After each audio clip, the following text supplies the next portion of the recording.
tired of being misunderstood? Yes, Do you want to speak like a native? sometimes. Then buy EVT's new book, I'm Tired of Being Misunderstood and Want to Speak Like a Native. Listen to our happy customer. I read book by EVT, and now I speak like a native. Thank you, EVT. Coming to a store near you in 2031. Kareem, good afternoon. How are you doing?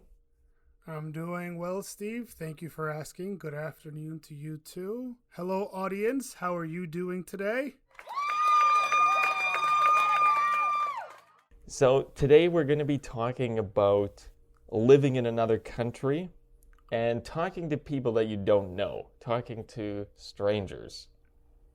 And so the first thing we wanted to share is a little bit about our experience. So Kareem, what other countries have you traveled to or lived in? I haven't traveled to many countries. I've been to Europe, I've been to Asia, and the only other country I've lived in was Russia. And How many countries have you visited in total? not that many. I think maybe 13 or 14. It should be Okay. more, but life, of course. What about you, Steve? I think I've only traveled to, including Canada, where I'm from, I've only been to 5 countries. Which are? So I visited the US, I visited Germany, and then I lived in Russia and I lived in Japan. And other than that, I've been in airports, but I don't count that, So we always want to start our episodes with some trivia question. And I mentioned that I have lived in Japan, so I wanted to test you about a Japanese word, Kareem. Oh, okay. So we use this word in English, and it's a very international word now. It's the word karaoke. And I wanted to ask you what it means. So I have 3 different choices for you. So the first one is battle of voices, or B, empty orchestra, or C, sing for everyone. I'm not going to go with B this time because I've been wrong. I think I will go with C, sing for everyone. Okay. Any reason why? At least the times I've done karaoke with you as well and some other friends, there's normally a group of people there who's listening and enjoying themselves. Granted, we could also battle each other, but I feel that it's more of an enjoyable experience when you just try to sing for everyone, even if you can't sing. That's right. Okay, so Kareem chooses C at home. What do you choose? We'll tell you at the end of the podcast. Returning to the topic of living abroad and traveling, Steve, the times you have traveled, did you often communicate with the natives of this land, the natives of that country? Yeah, of course. Yeah. Yeah, it's a big part. Of course, I lived in some different places, and it becomes a normal part of your life, communicating with people who don't speak the same language as you. Yeah, that's true. And I agree with you. And I think for people who do communicate with people who don't speak the same language as you, you will often encounter what we call miscommunication between the two. And Steve, what is miscommunication? So maybe I don't understand what you're talking about, or you don't know what to say to make me understand. This is a miscommunication. I remember I had one situation when I was in Japan. I was on the street, I'd finished work, and I went to buy a soda from a vending machine. And then after I decided, oh, you know what? I also want some chocolate. So I went to this store. It was probably 11 at night. It was just me and the Japanese guy working there. And I went to get some chocolate. I put the chocolate down. I put the soda down. I went to get my wallet. And the guy working there took the chocolate and scanned it, like beep, and he scanned my soda. So Oh I no. just bought this soda from a Oh vending wow. machine. And I didn't know what to do. Oh geez. My Japanese wasn't good enough. And so I tried to tell him, like, this is my soda. Uh-huh. I said something like, Soda Watashi wa. no soda, like my soda. And this guy was so afraid. He was like, what? Like, he was panicking because he's like, oh, this strange English guy is telling me this is his soda. Oh I my know, god. like, yeah, you're gonna buy it. That's probably what he thought. Oh wow. So did you Uh, pay for the soda in the end? yeah, I just paid for the soda Again. and I went home. This was a situation where I had zero skills, Yeah. almost no language, and I could just total failure of communication. Yeah, that is a great example of miscommunication. Steve, what if we reversed roles? Let's imagine this Japanese man was in Canada and he was in your shop and he said something in broken English. What special phrases could our listeners use if they don't understand someone in English? I think a very simple phrase I would probably use is, can you say that again? Very basic phrase if you don't understand what someone said. A little more complex, I could say something, what do you mean by? So maybe they used a word that I don't understand. Maybe it has some bad pronunciation or it's a strange word for this situation. I'll say, what do you mean by this? And they can tell me more. So I would say, like, what do you mean by soda? And then you can show me, like, this can is a soda or something. Yes. So speaking of communicating, if you guys are enjoying what you're hearing right now, please remember to like and subscribe on YouTube. And then we have a link on our YouTube page. You can go to our Instagram, follow us there, where we continue teaching all week. It's funny that you mention a story about miscommunication in the shop, Steve, because I remember when I was in Russia, I also experienced miscommunication with someone working at the shop. I went to this sub shop for lunch, and I was in Russia like maybe a month or two, and my Russian really wasn't that good. And I didn't really understand very well when people spoke. So when I went to this shop, I told the guy what I wanted. I used some gestures and I pointed to the meat, I pointed to the cheese, but the thing that I wanted was honey mustard. So I pointed at one of the tubes that he had, and it was dark, and in my eyes it looked like honey mustard. He looked at me and he started saying something in Russian, and I was afraid to say something back, so I kind of smiled and just shook my head. Yes, this is what I wanted. And he just looked and he said, okay. So I go back to the school and I take the first bite out of this sandwich, and my head and my nostrils and my nose was on fire. And he had put wasabi all over my sub. This was completely my fault too, because I was so afraid of communicating, and I just shook my head yes that this guy took it as, yeah, so this is what he actually wants. So there was some miscommunication there on my part with not speaking and the hand gestures. So that is like, okay, first, that's very funny. yeah. But I think it's a good lesson for other people, right? To like, don't be afraid to talk to someone, even if your language skill is not very high. There's no danger in this situation. Yeah.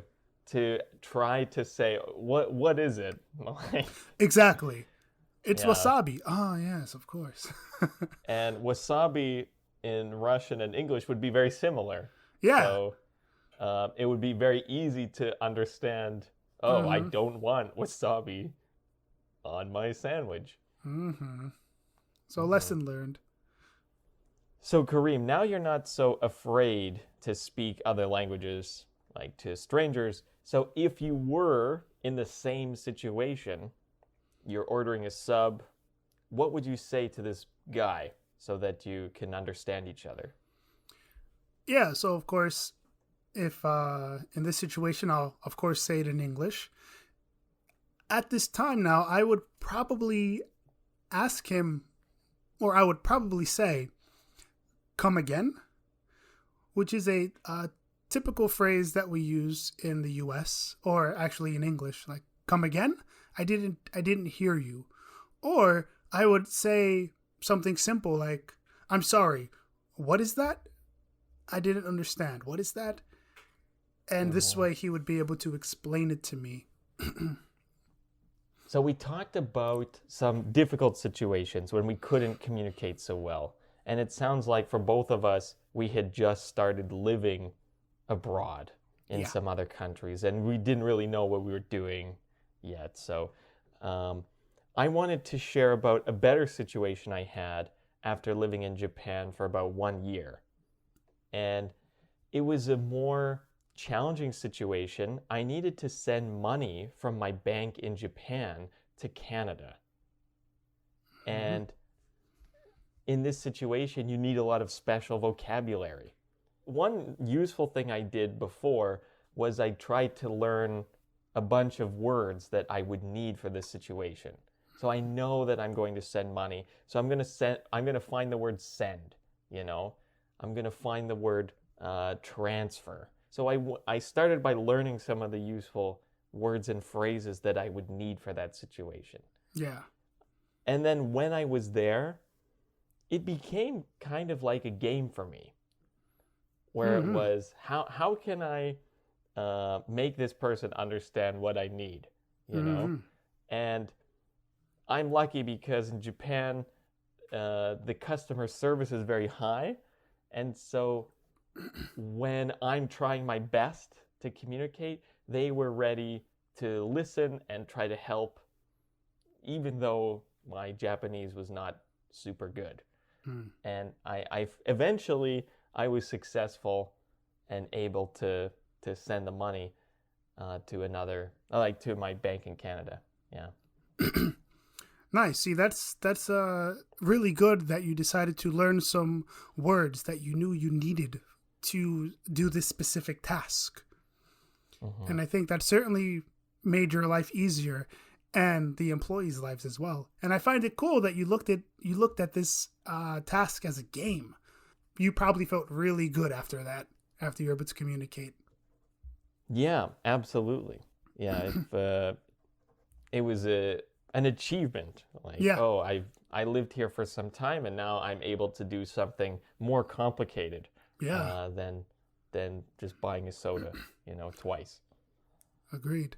Steve, we've given our listeners several phrases that they can use, but some of these phrases could be used in a more formal situation and some in a more informal situation. So let's imagine that I didn't hear something my boss said to me, or maybe another colleague, a manager. What could I say to this person to indicate that I didn't hear them or I didn't understand in a more formal way? I would probably say something like, "Say what?"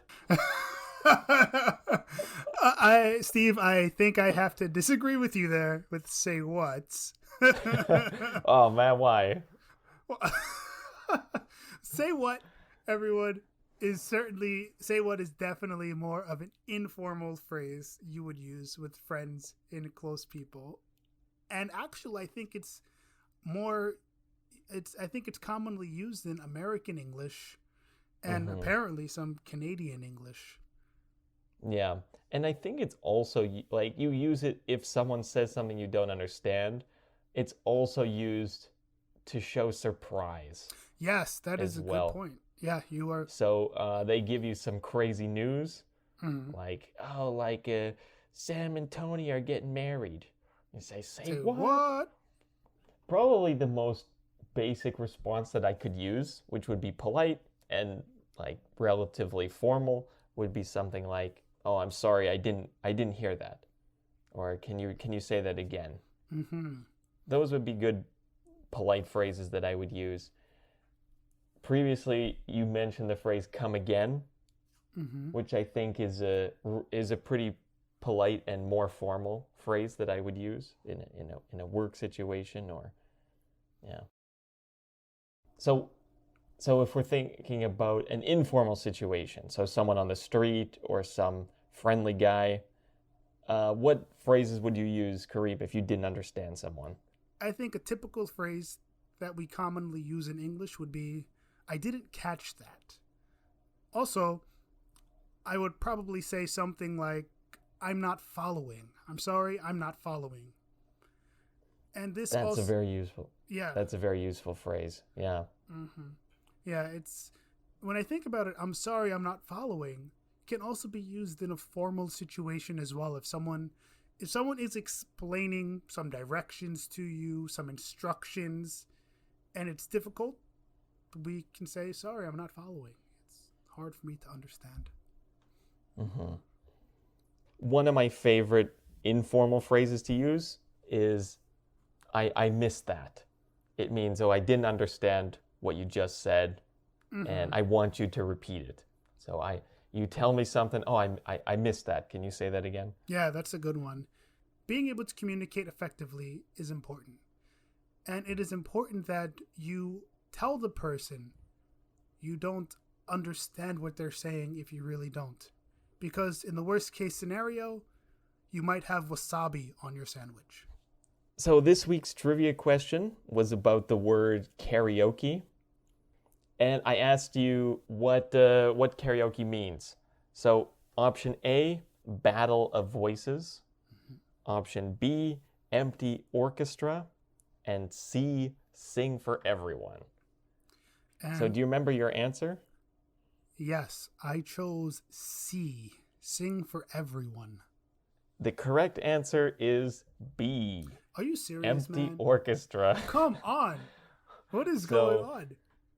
Yeah, it's this situation where there's no orchestra, there are no musicians, right?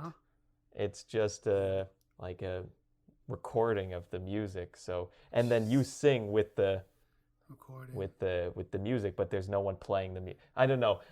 I guess that's the idea. Yeah. So kara means empty. Okay is from orchestra. So maybe there's some similarity with okay and orchestra. Yeah, I see that. Damn. Okay. Wow. This is awful. I think I've only gotten one right so far, and I think you're 3 for 3. God damn it. Oh well. Yeah. But hopefully our listeners, maybe you got this one. Yeah, let us know in the comments down below. So Steve, this week we have another user question from Boris. And he wants to know, do we prefer McDonald's or Burger King? That's a universal question for I think a very important question. I think that in general, McDonald's probably wins. I think like a basic cheeseburger from Burger King is better than a basic cheeseburger from McDonald's.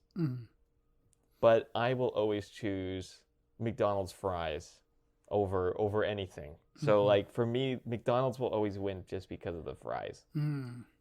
Yeah. What about you? I prefer the burgers at Burger King, but McDonald's completely wins in the area of fries. I prefer their fries more. So, Boris, now you know the answer. And thank you so much for submitting a user question. And remember, everyone, you can also submit a user question on our YouTube page and Instagram at English Vibe Time. So now our time is up, and we want to say thank you guys so much for being here. It means a lot, and you are awesome.